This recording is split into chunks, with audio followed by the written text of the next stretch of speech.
Dit is so lekker om saam te wees in 'n klein groepformaat.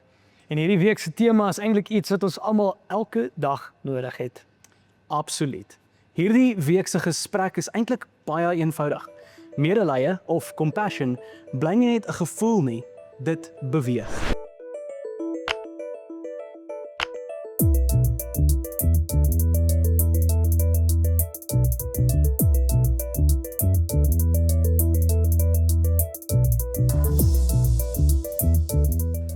Ja, so dis nie net ek voel jammer nie.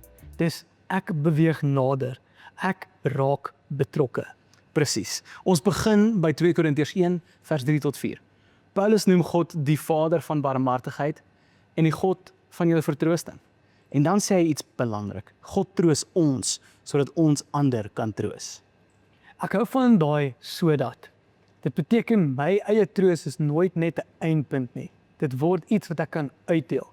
Iets wat in my invloei en dan deur my vloei na ander toe. Met ander woorde, die troos wat jy ontvang van God af is nie net vir jou nie. Dit word 'n geskenk wat deur jou kan vloei. So medelee is nie net ek voel sleg vir jou nie.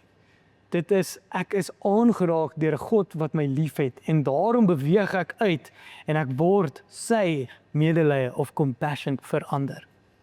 Om hierdie mooi te verstaan kan ons kyk na 2 teenoorstaande terme: bekommernis en compassion. Dit klink baie naby aan mekaar, maar as ons mooi kyk, sien ons 'n reuse verskil tussen die twee. Ek dink baie van ons leef meeste van ons week in bekommernis vir ander. Ons sien die nood, maar ons voel oorweldig deur die gewig daarvan. Ons vra die vraag is, hoe kan ek iets doen aan dit? Dit is so waar. In Markus 6 vers 34 sien Jesus die skare en die Bybel sê hy het hulle innig jammer gekry.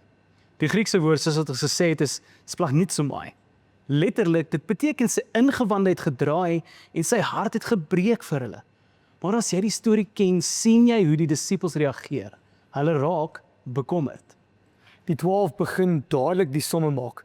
Hoeveel kos dit? Hoeveel brood het ons nodig? Hoe gaan ons hierdie regkry? Hulle kyk na die tekort en vra, het ons genoeg? En dit is so menslik, so te verstaan, want bekommernis probeer beheer wat heeltemal te groot voel.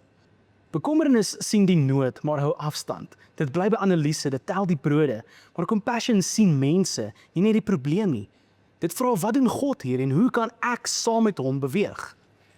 So medelee neem nie die tekort ligtelik op nie, maar dit word ook nie daardeur geïntimideer nie. Dit is belangrik om te verstaan dat Jesus nie onbewus is van die behoefte nie. Hy is net nie vasgevang deur 'n mentaliteit van skaarsheid nie. Dis amper asof Jesus sê, wat het ons wel? Kom ons begin daar. En dit is waar ons 'n baie belangrike sin kan onthou.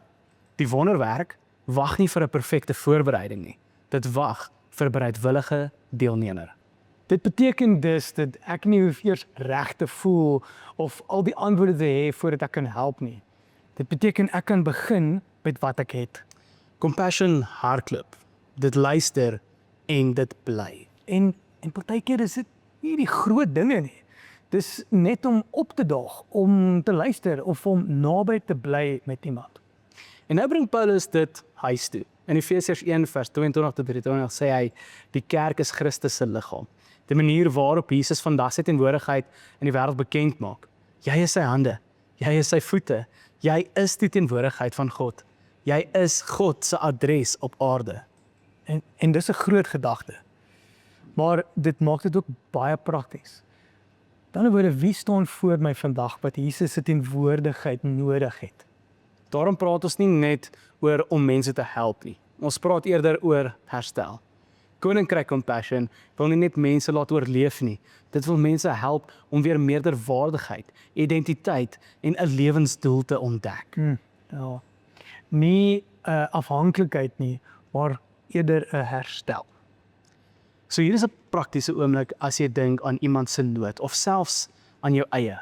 Vra jouself, is ek bekommerd of is my hart besig om sensitief te raak vir hierdie situasie? En as ek net bekommerd is dit nie 'n skuldgevoel oomblik nie. Inteendeel, dis net 'n uitnodiging om te vra, Here, beweeg my hart weer en maak dit sag. Bekommernis vra, Het ek genoeg? En medelee of compassion vra, wat het ek in my hand en wie kan ek daarmee dien? En soms is dit iets klein, 'n gesprek, 'n boodskap, 'n ete, 'n rit, 'n gebed of 'n uitnodiging na jou huis. Ja, die vraag is nie, kan ek alles fix nie? Inteendeel, die vraag is, wat is my volgende klein stap van liefde? Compassion is dikwels nie indrukwekkend nie, maar dit is getrou. En dit vorm jou ook.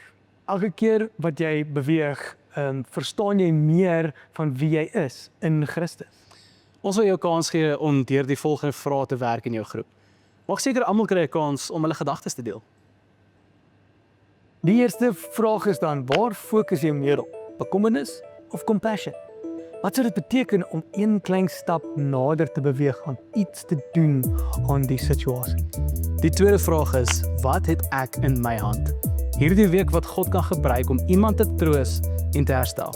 Dit kan tyd, aandag, vaardigheid, geld, gasvryheid en enigiets anders wees. Jy is welkom om dan van hier af die gesprek self te voer.